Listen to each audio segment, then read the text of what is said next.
Okay, ಈ ಬಗ್ಗೆ ಮಾತನಾಡೋದಕ್ಕೆ ಸಾರಿಗೆ ಸಚಿವರು ರಾಮಲಿಂಗಾರೆಡ್ಡಿ ಅವರೇ ದೂರವಾಣಿ ಸಂಪರ್ಕಕ್ಕೆ ಸಿಕ್ಕಿದ್ದಾರೆ. ಸರ್ ನಮಸ್ತೆ. ಮೋಸ್ಟ್ಲಿ ಯಾರು ಕೂಡ ಅಂದ್ಕೊಂಡಿರ್ಲಿಲ್ಲ ಸರ್ ಇಂಥದ್ದೊಂದು ದುರಂತದ ವಿಷಯ ಇವತ್ತು ಬೆಳಗ್ಗೆ ಎದ್ರೆ ನಾವು ಕೇಳಿಸ್ಕೊಳ್ತೀವಿ ಅಂತ. ಚಿತ್ರದುರ್ಗದ ಜವರಗೊಂಡನಹಳ್ಳಿ ಬಳಿ ಆಗಿರುವ ಬಸ್ ದುರಂತದ ಬಗ್ಗೆ ತಮ್ಮ ಕಮೆಂಟ್ ಸರ್. ಅದು ಹಿರಿಯೂರು ತಾಲೂಕು ಬರುತ್ತಮ್ಮ. ಹೌದು ಸರ್. ಗೋಕರ್ಣಕ್ಕೆ sea bird bus, luxury bus ಹೋಗ್ತಾ ಇತ್ತು. ಆಪೋಸಿಟ್ ಇಂದ ವೆಹಿಕಲ್ ಲಾರಿ ಬಂದಿದೆ.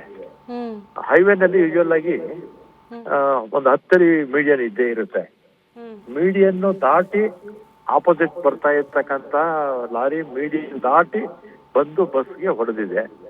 ಹೊಡೆದಂತ ಸಂದರ್ಭದಲ್ಲಿ petrol tank diesel tank damage ಆಗಿರುತ್ತೆ. ಆ ಸಂದರ್ಭದಲ್ಲಿ ಬೆಂಕಿ ಎತ್ಕೊಂಡು ಬೆಳಿಗ್ಗೆ 11 ಅಂತ ಇತ್ತು, ಏನ ಕಡಿಮೆ ಆಗಿದೆ ಅಂತ ಮಾಹಿತಿ ಇದೆ, ಸಾವಿನ ಸಂಖ್ಯೆ. ಆಮೇಲೆ ನಮ್ಮ ಕಮಿಷನರ್ ಯೋಗೇಶು ಮತ್ತೆ ಅಡಿಷನಲ್ ಕಮಿಷನರ್ ಓಂಕಾರೇಶ್ವರಿ ಇಬ್ರು ಅಲ್ಲಿ ರೀಚ್ ಆಗಿರ್ಬೋದು. ಅವರು ಹೋಗ್ತಾರೆ. ಉಳಿದಾಗೆ ಜಿಲ್ಲಾಡಳಿತ ಅವ್ರನ್ನ ಆಸ್ಪತ್ರೆಗೆ ಸೇರಿಸೋದು ಮತ್ತೆ ಪೋಸ್ಟ್ ಮಾರ್ಟಮ್ ಮತ್ತೆ ಡೆಡ್ ಬಾಡೀಸ್ ನ ಊರು ಕಳಿಸುವಂತ ಕೆಲಸ ಈಗಾಗಲೇ ಸಿಎಂ ಸೂಚನೆ ಕೊಟ್ಟಿದ್ದಾರೆ. ಅವರು ಮಾಡ್ತಾ ಇದ್ದಾರೆ. ಪರಿಹಾರದ್ದೆಲ್ಲ ಏನಿದ್ರೆ ಸಿಎಂ ಮಾಡ್ತಾರೆ. ಮತ್ತೆ ಇನ್ನೊಂದು ಈ ಡ್ರೈವರ್ಸ್ ಬೆಳಿಗ್ಗೆ ಹೊತ್ತು ಯೂಶುವಲ್ ಆಗಿ ರಾತ್ರಿ ನೈಟ್ ಸರ್ವಿಸ್ ಬಸಸ್ ಇರುತ್ತೆ, ಲಾರಿಗಳು ಓಡಿಸ್ತಾರಲ್ಲ, ಇವರು ಆಕ್ಸಿಡೆಂಟ್ಸ್ ಬಹುತೇಕ ಇದು ನಿದ್ದೆಯಿಂದ ಆಗುತ್ತೆ.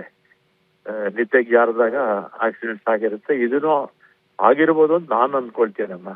ಅಥವಾ ರ್ಯಾಶ್ ಡ್ರೈವಿಂಗ್ ಇರಬೇಕು. ಯಾಕಂದ್ರೆ ಮೀಡಿಯನ್ ದಾಟಿ 10 ಅಡಿ ಬಂದು ಈ ಕಡೆ ಬಿದ್ದಿದೆ. ಹೆಡ್ ಆನ್ ಕೊಲಿಜನ್ ಅಂದ್ರೆ ಅದು ಬೇರೆ ವಿಚಾರ. ಇದು ಮೀಡಿಯನ್ ದಾಟಿ ಬಂದು ಈ ಕಡೆ ಬಿದ್ದಿರೋದ್ರಿಂದ ಅದು 100% ಡ್ರೈವರ್ ಅದೇ ತಪ್ಪಿರುತ್ತೆ. ಆ ಡ್ರೈವರ್ ತಪ್ಪಿಂದ ಈಗ ಅನೇಕರು ಪ್ರಾಣ ಕಳ್ಕೊಂಡಿದ್ದಾರೆ. ಮತ್ತೆ ಕೈ ಕಾಲು ಡ್ಯಾಮೇಜ್ ಆಗಿರ್ತಕ್ಕಂಥವ್ರು, ಮತ್ತೆ ಬೆಂಕಿ ಅಂದ್ರೆ ಸಹಜವಾಗಿ ಒಂದಷ್ಟು ಎಲ್ಲ ಸುಟ್ಟೋಗಿರುತ್ತೆ. ಈಗ ಅವನು ಮಾಡೋ ತಪ್ಪಿಂದ ಬೇರೆಯವ್ರಿಗೂ ಕೂಡ ಇವತ್ತು ಸಂಕಟ. ಮತ್ತೆ ಅತಿ ಹೆಚ್ಚಿನ ಅವಘಡಗಳು ಹೈವೇಯಲ್ಲಿ, ಅದು ಕೂಡ ಖಾಸಗಿ ಬಸ್ಗಳು ಅತಿ ಹೆಚ್ಚು ಅಪಘಾತಕ್ಕೀಡಾಗ್ತಾ ಇದೆ ಅಂತ ಪರ್ಟಿಕ್ಯುಲರ್ ಆಗಿ ಏನಾದ್ರು ರೀಸನ್ ಸರ್ ಇದಕ್ಕೆ? ಇದರಲ್ಲಿ ಖಾಸಗಿ ಬಸ್ ಏನು ತಪ್ಪಿಲ್ಲ. ಇವನು ಒಂದ್ ರೋಡಲ್ಲಿ ಹೋಗ್ತಾ ಇದ್ದಾನೆ, ಪಕ್ಕದ ರೋಡಲ್ಲಿ ಅವ್ನು ಬರ್ತಾ ಇದ್ದಾನೆ. ಡಬಲ್ ರೋಡ್ ಅಲ್ವಾ, ಮೀಡಿಯನ್ ದಾಟಿ ಬಂದಿರ್ತಕ್ಕಂಥದ್ದು. ಒಂದು ಲಾಸ್ಟ್ ಟೈಮ್ ಆಗಿದ್ದ ಬಸ್ಸು ಯಾರ ಸೈಕಲ್ ಮೋಟರ್ ಅಡ್ಡ ಬಂದು ಆಗಿದ್ದದು. ಹೌದು, ಕರ್ನೂಲ್ ಬಳಿ. ಅದು ಕರ್ನೂಲಲ್ಲಿ ಅದೇನಾಗಿರುತ್ತೆ, ಅದು ಅವನು ಫಾಸ್ಟ್ ಆಗಿರ್ತಾನೆ, ಸೈಕಲ್ ಮೋಟರ್ ಅಡ್ಡ ಬಿದ್ದರಿಂದ ಆಗಿತ್ತು. ಇದರಲ್ಲಿ ಬಸ್ ಏನು ತಪ್ಪಿರೋದಿಲ್ಲ. ಯಾಕಂದ್ರೆ ಬಸ್ಸೇ ಒಂದು ರೋಡಲ್ಲಿ ಹೋಗ್ತಾ ಇತ್ತು, ಲಾರಿಯವನೇ ಇನ್ನೊಂದ್ ಕಡೆಯಿಂದ ಬರ್ತಾ ಇದ್ದ. ಅದೊಂದು ಇಷ್ಟು ಮಾಹಿತಿ ನಮ್ಮ. ಇನ್ನೊಂದು ಸ್ವಲ್ಪ ಹೊತ್ತಲ್ಲಿ ಏನೋ ಗೊತ್ತಾರ ಲೇಟೆಸ್ಟ್ ನಿಮ್ಗೆ ಹೇಳ್ತೀನಮ್ಮ. Okay sir. ಕೊನೆಯದಾಗಿ ಕೆಲವರು ಪ್ರಶ್ನೆ ಮಾಡ್ತಾ ಇದ್ರು ನೋಡಿ, ಸರ್ಕಾರಿ ಬಸ್ಗಳಲ್ಲಿ ಹೋದ್ರೆ ಸೇಫ್ಟಿ ಇರುತ್ತೆ, ಗೌರ್ಮೆಂಟ್ ಅವರ ಬೆಂಬಲಕ್ಕೆ ನಿಂತ್ಕೊಳ್ಳುತ್ತೆ, ಅಟ್ಲೀಸ್ಟ್ ಇಂಥ ಅವಘಡಗಳಾದಾಗ ಸರ್ಕಾರ ಇರುತ್ತೆ ಅಂತ. ಖಾಸಗಿ ಬಸ್ಸಲ್ಲಿ ಇಂಥ ಅವಘಡಗಳಾದಾಗ, ಅಪಘಾತಗಳಾದಾಗ ಈಗಲೂ ಕೂಡ ಒಂದ್ ಸೆಕೆಂಡ್ ರಾಜ್ಯ ಸರ್ಕಾರ ನಿಂತ್ಕೊಳ್ಬೇಕಾಗುತ್ತೆ. ಏನ್ ನಿರೀಕ್ಷೆ ಮಾಡಬಹುದು ಸರ್? ಈಗ ಖಾಸಗಿ ಬಸ್ ಇರಲಿ ಅಥವಾ ನಮ್ಮ ಸರ್ಕಾರಿ ಬಸ್ ಇರಲಿ, ಸರ್ಕಾರ ಖಂಡಿತ ಇಂಥ ಸಂದರ್ಭದಲ್ಲಿ ಅದರ ಜವಾಬ್ದಾರಿ ನಮ್ ಸರ್ಕಾರ ಅಂತಲ್ಲ, ಯಾವ ಸರ್ಕಾರ ಇದ್ರೂ ಕೂಡ ಮಾಡ್ತಾರೆ.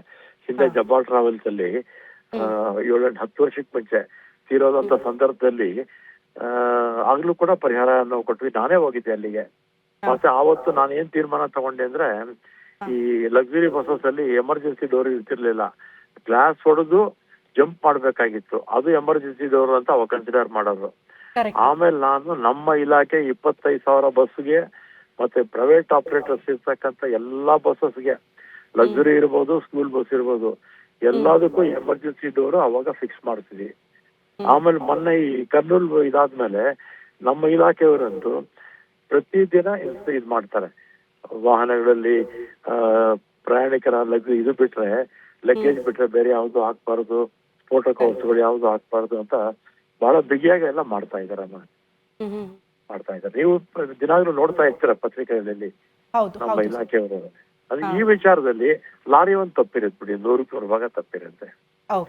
ಆಮೇಲೆ ವಾಹನ ಓಡಿಸೋರು, ಲಾರಿ ಇರ್ಬೋದು, ಕಾರ್ ಇರ್ಬೋದು ಅಥವಾ ಬಸ್ ಇರ್ಬೋದು, ಜವಾಬ್ದಾರಿಯುತೆಯಿಂದ ವರ್ತಿಸಿದ್ರೆ ಆಕ್ಸಿಡೆಂಟ್ಸ್ ಕಡಿಮೆ ಆಗುತ್ತೆ. ಸ್ವಲ್ಪ ಸ್ಲೋ ಆಗಿ ಬಂದ್ರೆ 1 ಗಂಟೆ ಹೊಡೋಗ್ಬಿಡುತ್ತಾ? ಕರೆಕ್ಟ್. ಒಂದ್ ಅರ್ಧ ಗಂಟೆ ಲೇಟ್ ಆಗಿ ಬರ್ಬೋದು ಅಷ್ಟೇ. ಓಕೆ. ಅಲ್ವೇನಮ್ಮ? ಹೌದು ಸರ್. ಸರ್ ಏನಾದ್ರೂ ಸಾಧ್ಯತೆಗಳು ಸರ್ ತಾವು ಹೋಗೋದ್ರ ಬಗ್ಗೆ ಏನಾದ್ರೂ ಅಟ್ಲೀಸ್ಟ್ ಗಾಯಾಳುಗಳನ್ನ? ಇಲ್ಲಮ್ಮ, ಅಲ್ಲಿ ಡಿಸ್ಟ್ರಿಕ್ಟ್ ಇನ್ಚಾರ್ಜ್ ಮಿನಿಸ್ಟರ್ ಹೋಗ್ತಾರೆ. ಓಕೆ. ಆಮೇಲೆ ನಮ್ಮ ಕಮಿಷನರ್, ನಮ್ಮ ಅಡಿಷನಲ್ ಕಮಿಷನರ್ ಇಬ್ರು ರೀಚ್ ಆಗಿರ್ಬೋದು ಅನ್ಸುತ್ತೆ. ನಾನು ಇದೆಲ್ಲ ಕಾರ್ಯಕ್ರಮದಲ್ಲಿದ್ದೆ. ಆಮೇಲೆ ಅಲ್ಲಿ ಜಿಲ್ಲಾಡಳಿತ ಎಲ್ಲ ಮಿಕ್ಕಿದೆಲ್ಲ ಅಲ್ಲಿ ಮಾಡ್ತಾರಮ್ಮ. ಸಿಇಒ, ಜಿಲ್ಲಾಧಿಕಾರಿಗಳು, ಉಳಿದಿದ್ದೆಲ್ಲ ಸಿಎಂ ಆಫೀಸ್ ಇನ್ಸ್ಟ್ರಕ್ಷನ್ಸ್ ಎಲ್ಲ ಕೊಟ್ಟಿದ್ದಾರೆ. ಪರಿಹಾರದ್ದು ಎಲ್ಲ ಅವರು ಜಿಲ್ಲಾಡಳಿತ ಮಾಡ್ತಾರಮ್ಮ. Okay. Okay sir, thank you sir guarantee news ಜೊತೆ ಮಾತನಾಡಿದಕ್ಕಾಗಿ. ಇದು ಸಾರಿಗೆ ಸಚಿವ ರಾಮಲಿಂಗಾರೆಡ್ಡಿ ಅವರ ರಿಯಾಕ್ಷನ್.